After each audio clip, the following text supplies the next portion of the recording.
Um, I wanted to zero in on this student debt problem because I feel like this hasn't gotten a lot of attention No. in the budget bill that passed last year, because a lot of its bombs are timed for after the election, especially with cuts to healthcare. But some of them we're seeing the immediate impact now, and student loans are one of them. You wrote about this with your piece in MS Now. Right. And it seems like this was a huge issue during the Biden presidency, and there was some progress that was made, not as much as people would like. The Supreme Court definitely played a role there in trying to stop that. But now you talk about the fact that for the Trump administration, this isn't about mismanagement. This is about them intentionally breaking it. Talk to Exactly. us about that. Talk to us about what that means. So, look, the student loan um, uh, framework in the United States has never been good.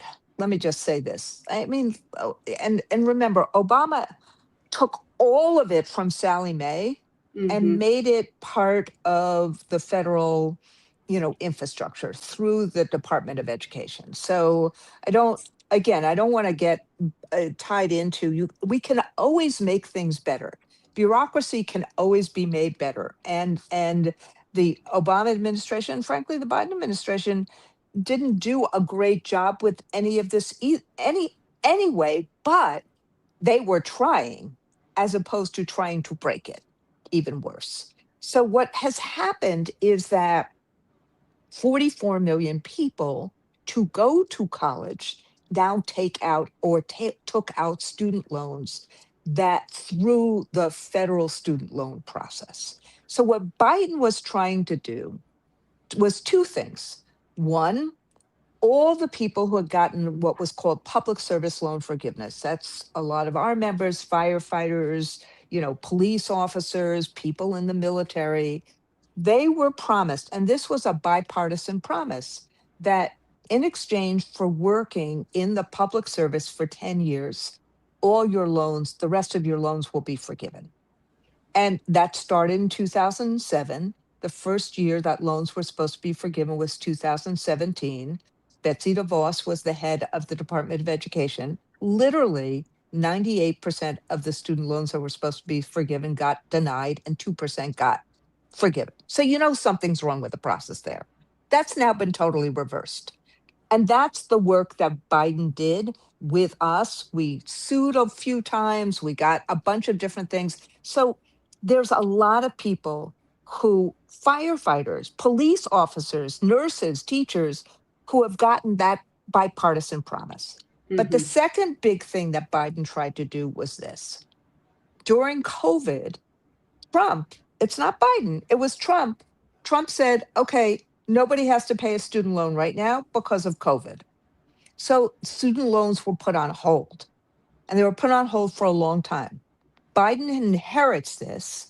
And what he says is this. He says, look, if we're going to turn the faucet back on repayment of student loans, let's actually have a way to cushion it so that people have a cushion a bit. And that was the $10,000 payment piece that he was trying to do. Okay, we're going to forgive $10,000 as a way of cushioning the repayment of student loans. That's what the Supreme Court nixed and said no to. So then what Biden tried to do is say, okay, let's actually make the loan payments such that people will pay their loans back, not default, because we already have 7 million people have defaulted on their student loans already. We have an affordability crisis. We just lost 23,000 jobs last month. So like you can't keep on saying to regular people, you got to pay more and you have less. So he put together all these new repayment plans, and that's what the Trump tax bill took away. And what does Linda McMahon, I was going to call her Betsy McMahon. What does Linda McMahon do?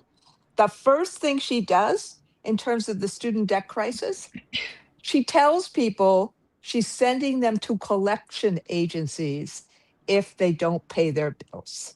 So, how does a young person basically start life if all of a sudden they have student loan defaults, they have credit problems? And now they have now done all their new plans to replace all the Biden plans. And these Mhm. plans now literally will cost people 2 or 3 or 4 times as much money, averaging about $4,000 a year more. That's what Mike Pierce and I wrote. And it's July, it's a year afterwards. So they hope, they haven't said a one word to anybody about this. They're just hoping that this will be the pay for the tax breaks to the wealthy, and that if first generation young people don't go to college, so be it. That's why I say it throttles opportunity. But at the same time, the Trump administration has offered loan forgiveness for one group of people. Oh yeah, ICE, big time. ICE agents get it, not teachers, not No, firefighters.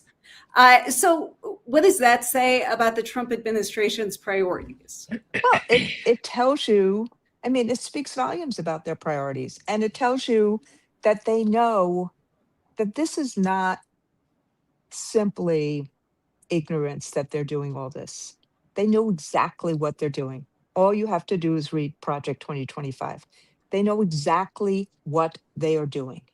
They are really trying to say that regular folks, Black and brown kids who are first generation going to college, people whose families are poor or lower middle class, who can't afford college, they're saying, you need not go, you need not apply. And yet, the things that they want, like getting more ICE agents, they understand that student debt repayment and student debt forgiveness is a big lure to get people into those jobs. So it is like one slice of what you know Bush and Hillary Clinton and Ted Kennedy did. They said, no, don't just do one slice of it. Do all of public service. Do teachers, do nurses, do firefighters. Don't just do one slice of it. And you hear my anger because this is the kind of cruelty and cravenness and that this administration is doing. The thing they want, they know how to use the federal government to get it. That's why you know that this is cruel, not just incompetence. Uh, I feel like we should forgive ICE student payment or student loans if they promise to major in the humanities, right? You mean Um, even understanding the Constitution and applying I it? mean, Like I'm only teasing. Yes, how exactly. about just a little due process? Like the fact that one of my members, a custodian in Florida, St. John's School District, just last week going to work. He had a work permit. He has an asylum application. He had the right to be in the United States, taken by ICE. Shackled, taken by ICE. Sorry. It's it's no, it's I mean So this is the angry. kind of anger that we need to absolutely feel.